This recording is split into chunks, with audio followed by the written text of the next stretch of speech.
pessoal, muito legal poder abrir o primeiro dia, o último dia de evento com essa primeira atração. Só fazendo um lembrete geral antes da gente começar o nosso bate-papo com os convidados. A partir de agora a transmissão ela vai ser feita com uma tradução simultânea e o áudio original desse bate-papo, depois vocês vão poder conferir nas nossas redes sociais e nos canais da Liga.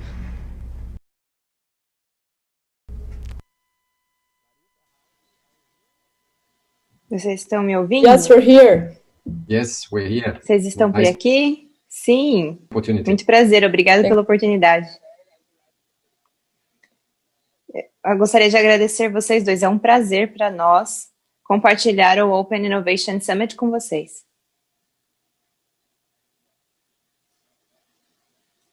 Vocês poderiam, por favor, se apresentar? Como que vocês definem a cultura das suas empresas? Você pode começar, Larissa? Claro. Uma pequena apresentação de mim e da Brax. Eu fui a primeira funcionária da Brax.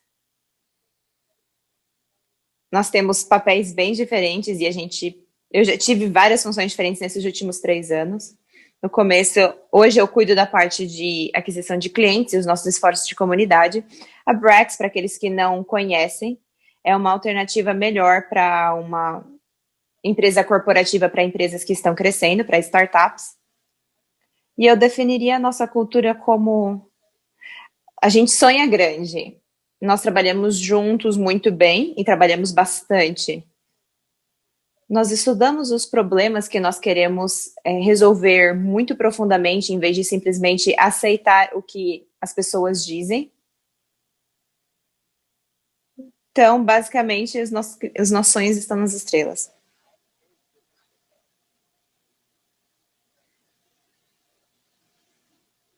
Novamente, muito obrigado vocês aqui para eu poder me apresentar a empresa. Eu estou representando 2 empresas aqui hoje. Uma, eu sou o Managing Partner da Soft Group International e eu sou responsável pelo SoftBank na América Latina. E eu também sou o Executive Chairman da Oil.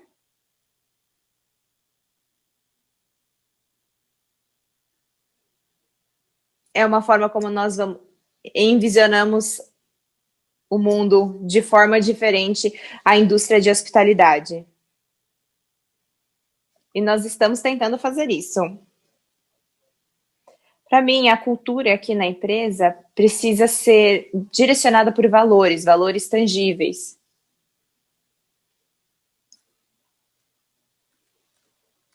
Ter uma cultura de valores é extremamente importante. E falar esses valores, viver esses valores e comunicar valores em toda a empresa. Eles têm diferentes valores que precisam ser adaptáveis ao modelo de negócios e ao mercado, mas é importante de qualquer forma. A segunda coisa que define a cultura e também a nossa cultura é a cultura de empatia e o elemento humano. Empatia significa que nós precisamos abraçar, aceitar nossa equipe, os nossos funcionários da mesma forma como nós faríamos isso com clientes e parceiros. E seja lá com quem nós estivermos providenciando serviços. Esse elemento, o entendimento dos humanos, é um fator muito importante da cultura também. E por último, mas não menos importante, que está alinhado com essa parte de empatia e o elemento humano, a gente precisa ter culturas de diversidade.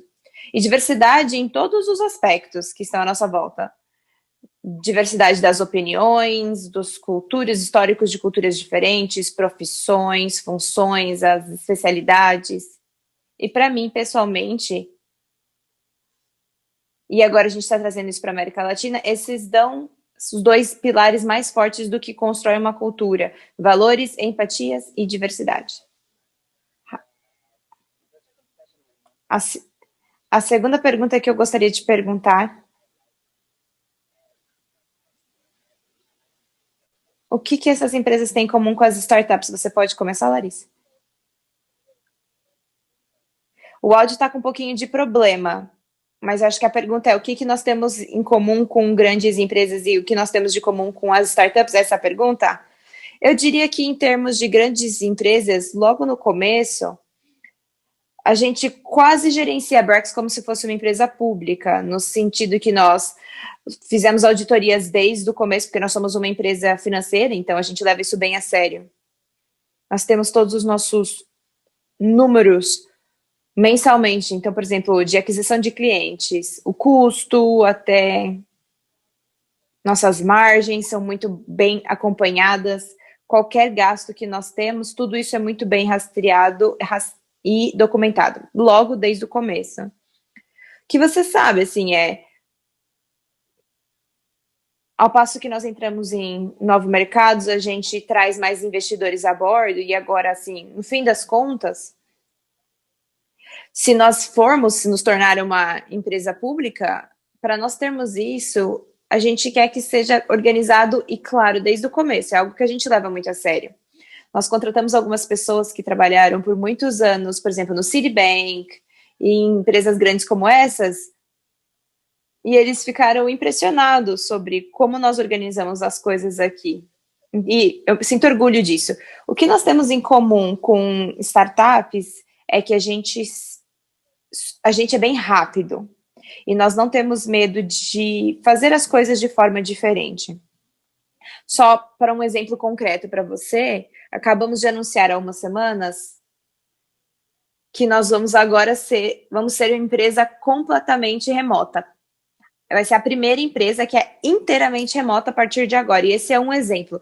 É meio ousado a gente fazer isso, se adaptar a como o mundo está sendo gerenciado hoje em dia. E Ralph, eu acho que eu concordo completamente com o que a Larissa disse. Eu acho que o que eu acrescentaria como uma empresa grande, uma empresa que está crescendo, você sempre precisa pensar como uma startup. Você não pode perder essa mentalidade de startup, porque o que significa ser uma startup? Significa você estar iterando constantemente o que você está fazendo, questionando cada passo que você está dando. Acordar de manhã e meio que ficar pensando, será que a gente está no caminho certo? Estamos fazendo a coisa certa? Ouvir os clientes, ouvir os seus funcionários e constantemente pensar na melhor forma de se ajustar.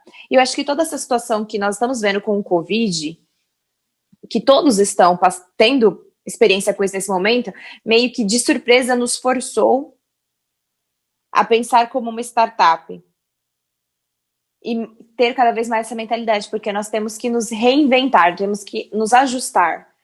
Em todos os momentos você precisa olhar para um programa que a gente está gerenciando para se certificar de que cada propriedade que você tem esteja segura o tanto quanto possível. E eu acho que o que nós temos em comum com o mundo da startup é constantemente pensar, essa constante interação, a velocidade de execução, a questão de ouvir o seu cliente.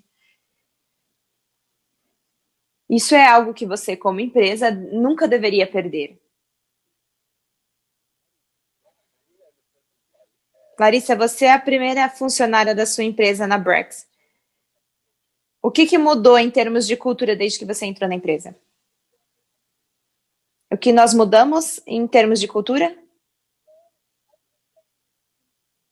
Eu não diria que nós mudamos tanto quanto assim, nós evoluímos, eu diria. Nós começamos a pensar de forma mais ativa sobre a nossa cultura quando nós tínhamos 15, 20 pessoas, todo mundo na mesma sala. Todo mundo começou a descrever em 3 palavras o que a cultura Brex era, o que nós queríamos ser. E nós criamos alguns valores, por exemplo, sonhar grande, mentalidade de dono, o que foi uma influência de alguns dos nossos investidores na 3G Capital. Nós tivemos alguns valores nos próprios valores, por exemplo, ser uma pessoa que resolve, ir além da razão para se certificar de que algo seja feito. E não apenas dar desculpas ou barreiras que são tão prevalecentes na vida do startup. Como nós falamos, a gente procura a verdade. É a importância de entender um problema muito profundamente ao passo que estamos tentando resolver de forma diferente. E os valores, eles evoluíram na forma como nós filtramos e buscamos esses valores, a forma como nós reconhecemos pessoas que promovem o nosso valor também evoluiu. Então, por exemplo, nós desenvolvemos uma entrevista completa um estágio de entrevista, ao passo que nós queremos recrutar, que a gente testa os valores e certificar de que nós somos bem consistentes nesse aspecto. Às vezes a gente tem um candidato muito bom, mas se eles não são uma combinação cultural, a gente entende que não pode trazer essa pessoa a bordo. E nós criamos formas diferentes, não apenas de reconhecer, mas continuar promovendo os nossos valores, ao passo que fomos daquele grupo de 15 pessoas e agora mais 500 funcionários.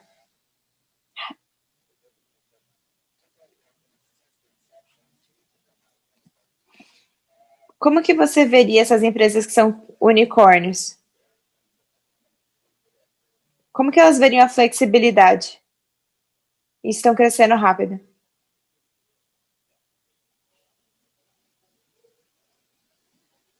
Infelizmente, a linha cortou um pouco, mas eu acho que eu entendi a sua pergunta. Mas eu vou tentar repetir. Você disse que estar envolvidos com empresas diferentes mudou a percepção de unicórnio. Como manter essa capacidade de flexibilidade e eficiência?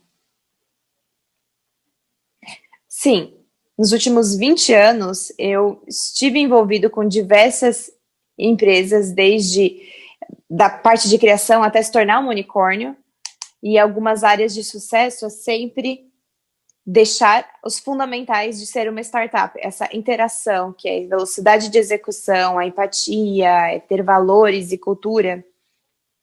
Mas em uma organização que está crescendo, você precisa melhorar a forma como você se comunica, precisa se comunicar internamente e externamente cada vez mais.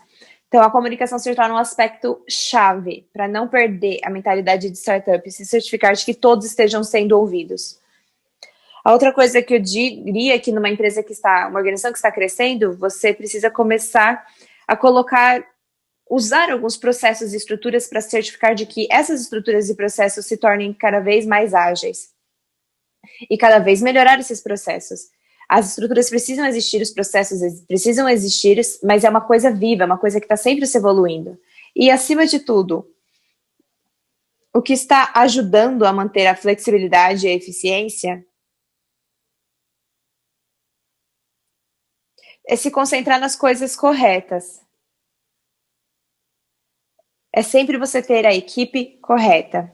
Ou seja, numa organização que está crescendo, é claro que não apenas se comunicar bem, expor essa cultura de forma constante e cada vez melhor, mas é sempre encontrar aquelas pessoas, treinar as pessoas, desenvolver as pessoas na direção correta.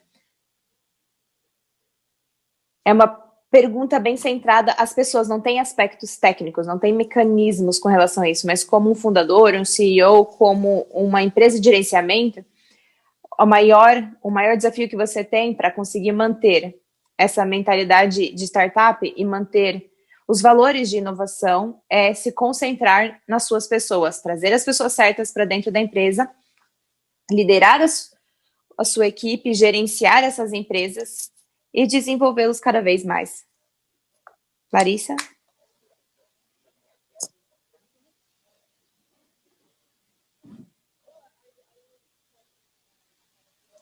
Eu acho que eu concordaria com o Ralph aqui. Trazer aqui as pessoas que estão alinhadas com os seus valores é muito importante. Se certificar de que nós estamos indo na mesma direção. Nós estamos falando aqui das pessoas. O que vocês acham sobre o assunto? A mesma equipe, a equipe correta, que crescem nas startups.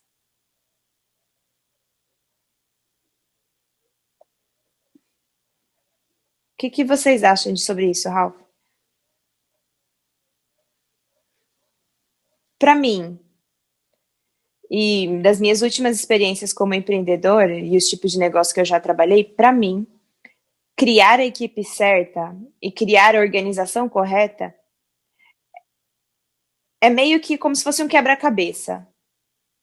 Você tem peças bem diferentes, mas é conseguir encaixá-las da forma correta. Numa organização que está crescendo, o quebra-cabeça se torna cada vez maior e você precisa de mais.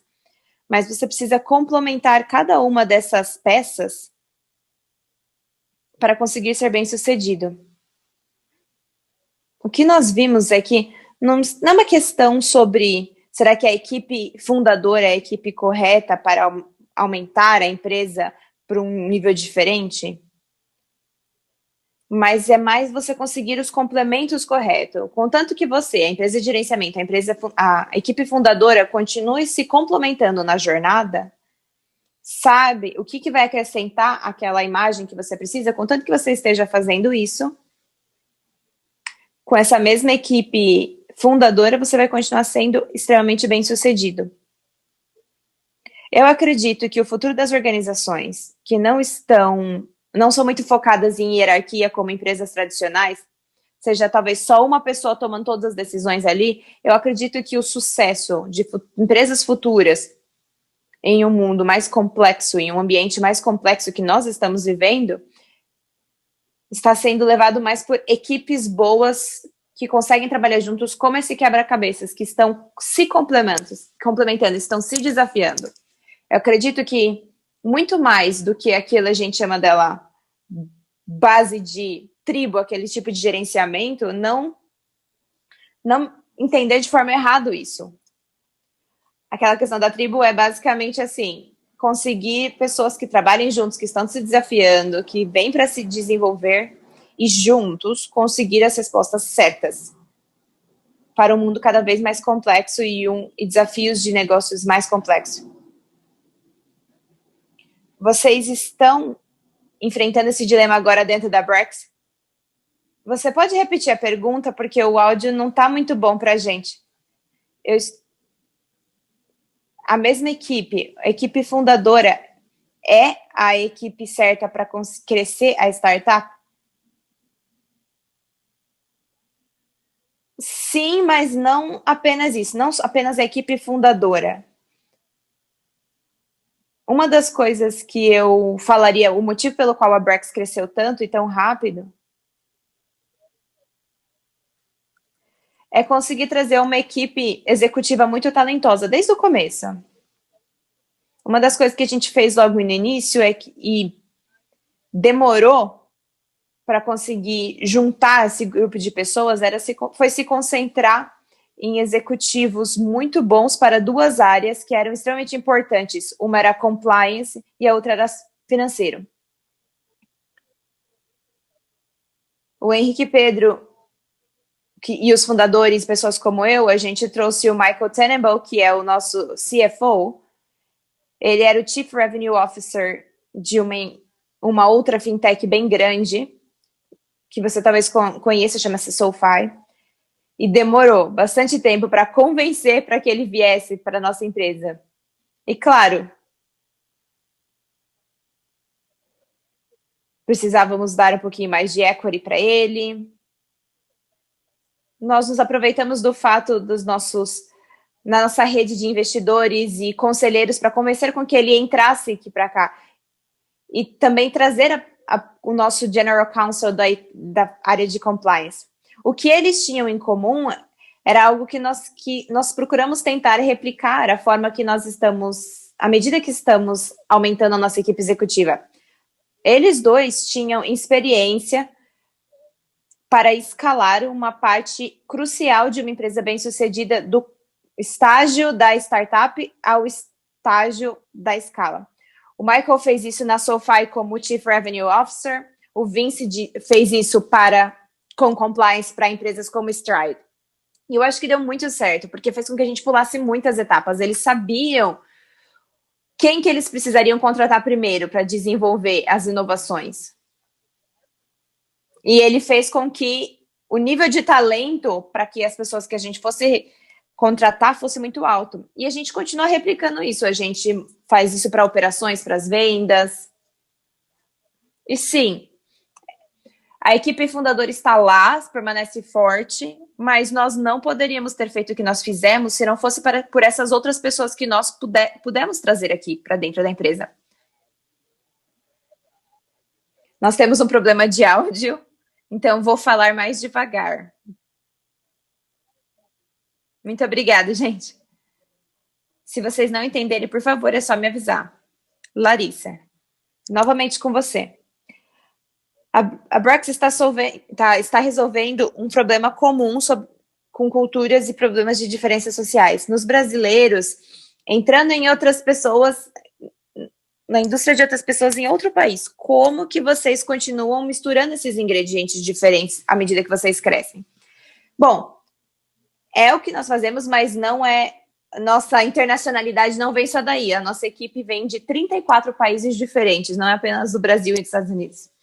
Antes, no nosso escritório, a gente tinha mais de 30 bandeiras nas paredes. Com certeza a gente vê essa diversidade, nessa quantidade de pessoas de perspectivas diferentes, como uma vantagem. Sim, essas pessoas vêm de históricos bem diferentes, mas contanto que você cultive uma cultura forte para a empresa e você mantém essa cultura consistente na diretoria e você defende, você valoriza isso, você ainda pode ter pessoas com os mais variados históricos sendo unidas por alguns valores bases com um propósito comum. É assim que a gente mantém a união na Brex. Ralph, uma pergunta para você agora. Quais foram algumas lições aprendidas em termos de gerenciar uma empresa quando você sai do país de origem da startup? Qual experiência você tem agora com a Oil, por exemplo, vindo para a América Latina? Obrigado pela pergunta. Eu acho que se você sair do seu país de origem, precisa ser um complemento. Você precisa combinar as considerações locais, as coisas específicas do local, com os valores com os que você está tentando trabalhar. Não é em nenhum ou outro. Não é potencialmente a melhor coisa só abraçar a cultura de qualquer lugar que você estiver. Mas também não é correto você simplesmente só abraçar os valores que você considera os corretos para o seu país de origem. Eles têm que agir como se fosse um complemento um do outro. Você precisa ser muito respeitoso, como nós falamos antes. Valores muito empáticos para conseguir entender as pessoas, as considerações, entender os clientes, os valores e as exigências que a gente tem. E depois você tem que fazer uma proposta de valor meio que combinada. E combinada com o país na qual você está entrando. As pessoas voltam no mesmo assunto, é uma questão de achar as pessoas corretas para fazer isso. Você precisa encontrar as pessoas certas que vão aceitar a cultura da forma correta. Seja a pessoa que vai fazer a entrega, ou seja, o que nós vamos fazer agora na Oil, você precisa interar e equilibrar os valores. Quais decisões você precisa tomar centralmente? Qual decisão você precisa tomar localmente? E como é que você equilibra cada lado da equação? E no fim do dia, se certificar de que a operação seja combinada. Eu acho que para um modelo de negócios que seja centralizado, a operação onde as pessoas só ficam lá, sentado numa mesa no Vale do Silício e tentam dominar o mundo inteiro, com uma abordagem padrão, vai ser a solução, talvez, pode ser um problema para o mundo inteiro, mas eu acho que é uma combinação de equipe que tenta equalizar, tenta equilibrar os processos, pensar nos produtos em partes diferentes do negócio de uma forma descentralizada, mas sempre combinando com um apreço pelos hábitos locais. E a chave para o sucesso para esse tipo de empresa, como a Delivery.io, que é uma empresa grande, bem global, está operando em mais de 30 terras diferentes, é sempre contratar equipes locais ou trabalhar com equipes locais que nós consideramos fortes, que nós consideramos que tenham experiência com o mercado local, e é sempre um desafio, a gente sempre desafia essas operações locais a ajustar e criar a sensibilidade correta sobre as nossas propostas de valores para os produtos. Eu acho que no fim do dia e no futuro, para a maior parte dos modelos de negócios, não todos, mas talvez a maior parte, Não existe isso, algo funciona para todo mundo, um produto dá certo para todo mundo, mas é uma combinação de diferentes propostas de produtos. É meio que as Nações Unidas de um certo produto. A Larissa na Brex, eu espero que vocês expandam internacionalmente. Vocês poderiam ter, tipo, as Nações Unidas da Brex, porque daí em cada país vocês potencialmente vão achar uma interação diferente para melhorar os produtos cada vez mais. Eu gosto desse termo. Vocês conseguem me ouvir? Sim. Nós falamos bastante das pessoas, desde o começo do painel. Agora eu gostaria de fazer uma pergunta para vocês dois sobre pessoal. Como contratar as pessoas para fazer a expansão? Sem perder a cultura. Sem perder a cultura da empresa.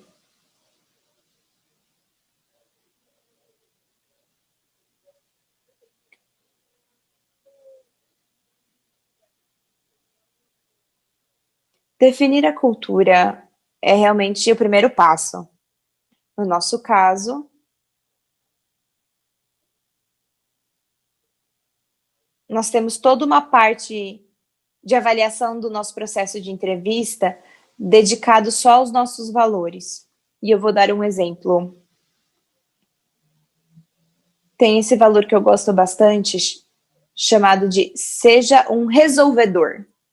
É uma pessoa que encontra uma forma e ele tá ali lutando. Não fique dando desculpas, como eu mencionei. Esse é um dos meus valores favoritos na Brex, porque é o valor que faz com que as coisas aconteçam. E a gente tem sempre essa pergunta que é, como exemplo, fale pra gente de uma época onde as ações onde você teve que tomar para conseguir algo foram bloqueadas, mas você continuou com toda a sua força indo para frente. Qual que era a sua mentalidade? O que você estava pensando? O que era importante para você naquela época? O que você se preocupou? E, por fim, você conseguiu o que você queria? O que você aprendeu? E como você pode replicar esse aprendizado em coisas diferentes que você faz? Em diferentes projetos que você esteja envolvido. A gente faz essa avaliação. E uma vez que as pessoas entram, a batalha não acabou, porque a empresa está crescendo. As pessoas são envolvidas em projetos diferentes, elas trabalham com equipes diferentes, gerenciadas por pessoas diferentes. Como nós podemos nos certificar de que a cultura fique forte e consistente, como eu mencionei? A palavra consistência nesse painel. O que nós fazemos aqui uma das coisas que nós fazemos aqui é que, na minha opinião, acho que talvez é das mais fortes, nós temos algo chamado uma reunião all hands, que toda quinta-feira nós nos juntamos, agora pelo Zoom, antes era no nossa lanchonete, mas a gente vai falar sobre os desafios que nós estamos enfrentando juntos, só meio que uma atualização de como todos estão. E nós começamos essa apresentação com os nossos 5 valores. Com os nossos 3 valores, que é: seja um resolvedor, busque a verdade, sonhe grande. E agora tem atendimento ao cliente forte. E nós finalizamos essa apresentação com um slide de cultura. Reconhecer uma pessoa naquela empresa que aquela semana se destacou em alguns dos nossos valores. E não apenas qual valor e qual pessoa foi, mas qual que foi a ação específica que fez com que eles fossem destacados aquela semana. Acho que essa é uma forma de não apenas continuar lembrando todos que nós temos 10 ou 20 pessoas entrando a cada semana, mas essa é não apenas uma forma de lembrar as pessoas dos valores, mas continuar mostrando de forma prática nas diferentes atividades, diferentes projetos que nós temos todos os dias, como Brex. Essa é uma das formas que nós fazemos isso. E, Ralph, curiosidade. Que hora você faz essa reunião com 30 bandeiras diferentes? Essa é uma boa pergunta. Antes era às quartas ao meio-dia, no horário da Califórnia, e é 3 horas da tarde em Nova York, e aí a gente mudou para 1 da tarde nas quintas. Estamos sempre tentando acomodar a maior quantidade de pessoas, mas 500 é bem difícil. A gente tem algumas videoconferências aqui e ali, mas a gente incentiva fortemente para que as pessoas estejam lá ao vivo, porque te dá um senso de pertencer a algo. Mas também gravamos as reuniões. Se as pessoas tiverem alguma circunstância que eles não puderam comparecer, eles podem assistir depois, como eu já fiz isso antes. Ralph, qual seria o seu conselho para conseguir contratar nessa escala? Primeiro de tudo, como eu já falei mais cedo, é como se fosse um quebra-cabeças. É o tipo de contratação de quebra-cabeça. Seja qual for o estágio da empresa, seja como startup ou alguém que já está grande, já está escalável, você sempre tem que pensar em termos de quebra-cabeça.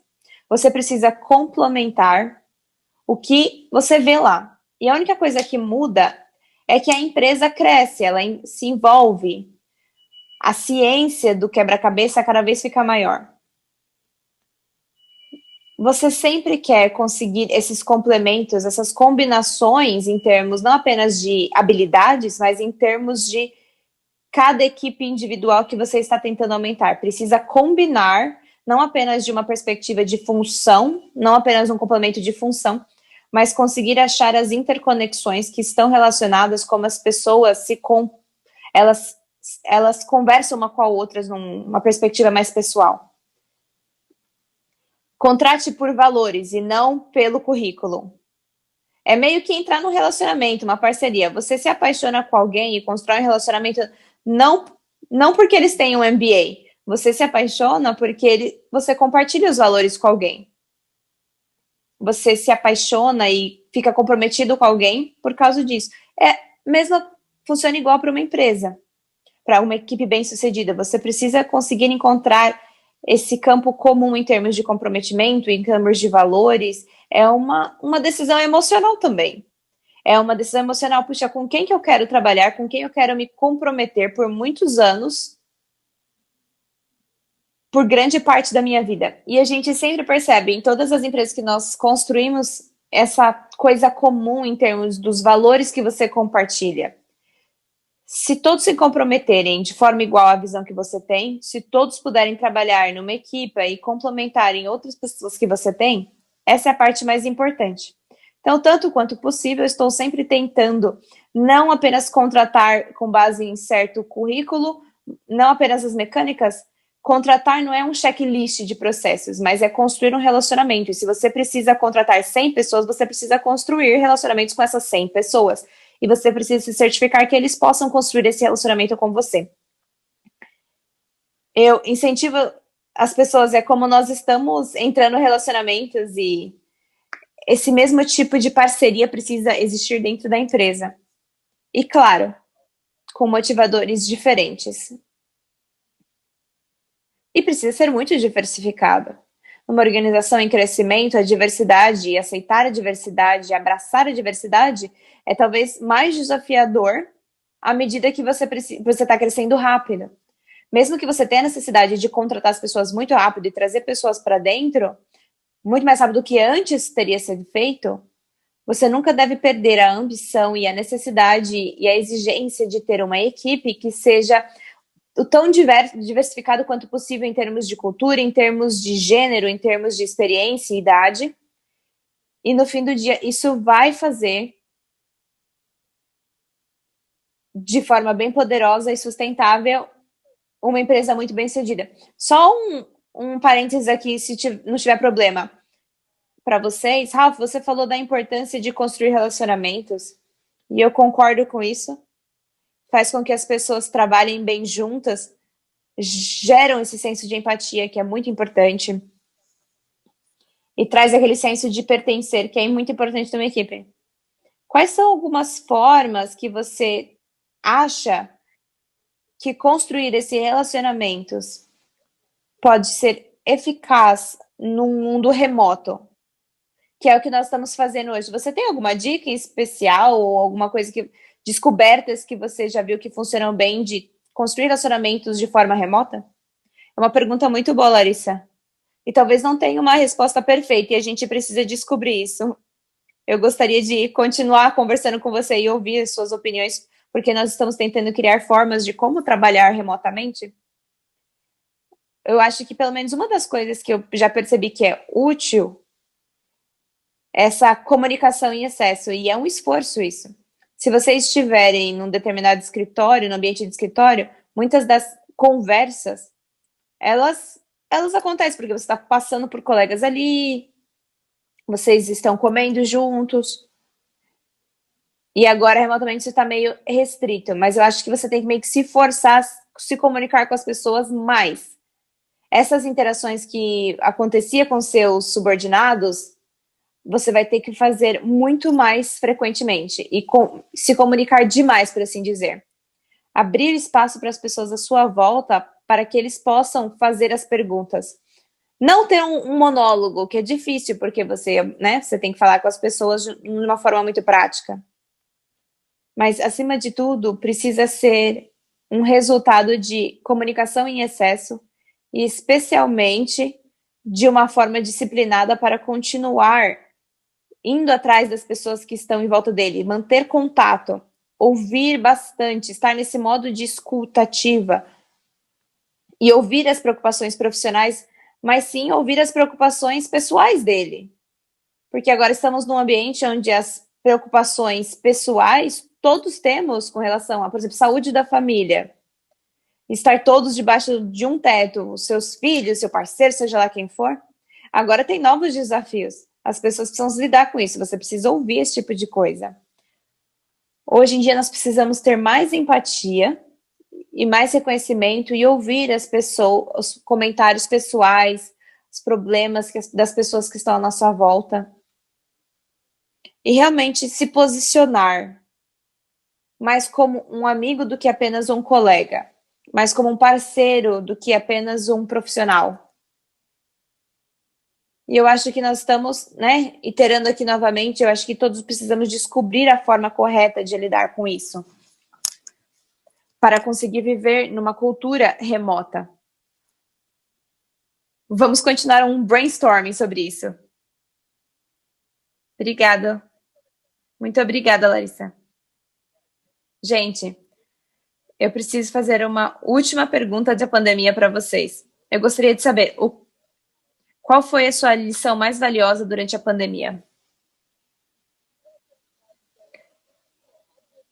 Obviamente, isso é mais óbvio do que uma lição por si só, se certificar de que nossos clientes e nossos funcionários estejam seguros e apoiados, essa é a prioridade número 1. Mas eu diria em termos de lições aprendidas, à medida que nós fazemos trabalhar remotamente funcionar, muitas empresas e até nós mesmos lá no começo, nós estávamos tentando imitar o escritório na versão online. A gente tentava fazer o que costumava funcionar no ambiente de escritório e replicar no Zoom, ou seja lá qual ferramenta você estiver usando para essa interação remota. Mas eu não acho que a gente deveria pensar sobre isso dessa forma. E eu vou explicar por quê. Por exemplo, happy hours funcionavam e eram ótimas. Você conseguia conectar com as pessoas que você talvez não trabalhe perto delas, você se atualiza com aquela pessoa e traz aquele espírito de equipe e camaradagem que é tão importante. Não é nada mais triste do que um happy hour no Zoom, onde todo mundo só está se olhando, eles estão com medo de cortar um ao outro a hora de falar, e eles não querem levar aquelas mesmas conversas no particular que eles fariam no escritório. Eu não acho que a gente precisa pegar o que funcionava no escritório e colocar isso no mundo online, mas a gente observou que muitos dos problemas que nós nos preocupávamos no mundo remoto, por exemplo, como que você aumenta aquele senso de pertencer, como você entrega conteúdo da mesma forma, como era eficiente, por exemplo, fazer interações pessoais. Todas essas coisas já foram resolvidas em muitas partes da internet. Pensa, por exemplo, YouTubers. eles trouxeram esse senso de pertencimento e uma base de seguidores com pessoas que nunca conheceram eles na vida real. A comunidade dos gamers, eles criaram esses fóruns e essas formas como as pessoas trabalhavam juntos e elas estavam na mesma equipe, sem nunca terem ouvido a voz um do outro. Eles sempre estiveram em chats e outras formas de comunicação. A gente está analisando muito mais quais são os aspectos que nós precisamos descobrir para fazer com que o remoto dê certo, que a internet já resolveu, e aí trazer isso para o contexto de uma empresa. Acho que essa é a nossa maior lição. Ralph? Talvez acrescentar aqui é o maior aprendizado para mim na pandemia foi quão importante o elemento humano é. É ruim você estar restrito e não poder sair. A gente está procurando entrar em contato com as pessoas. Essas Zoom calls que a gente está fazendo nas sextas à noite, essas festinhas de Zoom. Eu acho que a gente aprendeu na pandemia, e as pessoas que estão à minha volta aqui, quão importante o elemento humano é. Nós, como humanos, precisamos de outros humanos para sermos felizes, para sermos bem-sucedidos. E acho que para mim, pessoalmente, quando eu penso no mundo profissional, me deu uma maior ênfase, um empurrão maior, incentivo maior para realmente aceitar o que nós estamos fazendo com as equipes. Quão importante é trabalhar com as pessoas, apreciar as pessoas, ouvir as pessoas, estar lá presente para essas pessoas. Dar para essas pessoas mais do que simplesmente receber. E quando a gente pensa nas propostas do produto, realmente ajustar os serviços e os produtos que nós estamos construindo para os clientes de uma forma ainda mais personalizada, com mais sensibilidade sobre o que as pessoas acreditam, o que elas precisam. Eu acho que, para mim, toda a pandemia, toda a situação foi um grande chamado para a humanidade, sobre quão importantes valores humanos são. E fez com que eu ficasse mais focado na empatia, mais focado na diversidade, nos valores, certificar que nós tenhamos negócios e equipes que estejam trabalhando juntos tanto quanto possível, e eles estão quebrando a cabeça para dar serviços e produtos que não apenas os clientes estão gostando, mas que os clientes amam, porque eles encontraram a sensibilidade correta. E sempre nos dá a oportunidade correta de nos unir de forma diferente, não apenas relacionamentos, não apenas por nosso ver, mas agora fazer reuniões pelo Zoom. Eu acho que o fórum e essa videoconferência é um exemplo perfeito disso. Então, eu estou ansioso para mais interações no futuro. Ótimo. Larissa e Ralph, nós vamos fechar agora o nosso painel. Última pergunta, eu gostaria de perguntar para vocês. Se você tiver qualquer conselho especial para as empresas que estão crescendo agora, você tem qualquer conselho para construir uma cultura forte desde o primeiro dia? Sim, 100%. E apenas uma pequena... Eu só queria fazer uma pequena correção quando eu falei sobre que seria triste fazer o happy hour. Não, na verdade, eu quis dizer que era chato fazer happy hour, monótono. Quando você está construindo uma empresa, especialmente uma pequena, saiba que leva tempo. E leva você ter intenção, não apenas escrever na parede e esperar que todo mundo vai seguir aquilo, mas você tem que ser intencional na sua interação quando você está construindo sua cultura, intencional sobre como você repetir essa cultura e viver essa cultura e observar você mesmo para ver se essa cultura combina com o que você é e o que você tenta ser como empresa. Saiba que não existe um tipo de cultura só que funciona. Se você for para a Google ou a Amazon, eles são extremamente diferentes, empresas muito diferentes, mas elas são empresas incríveis.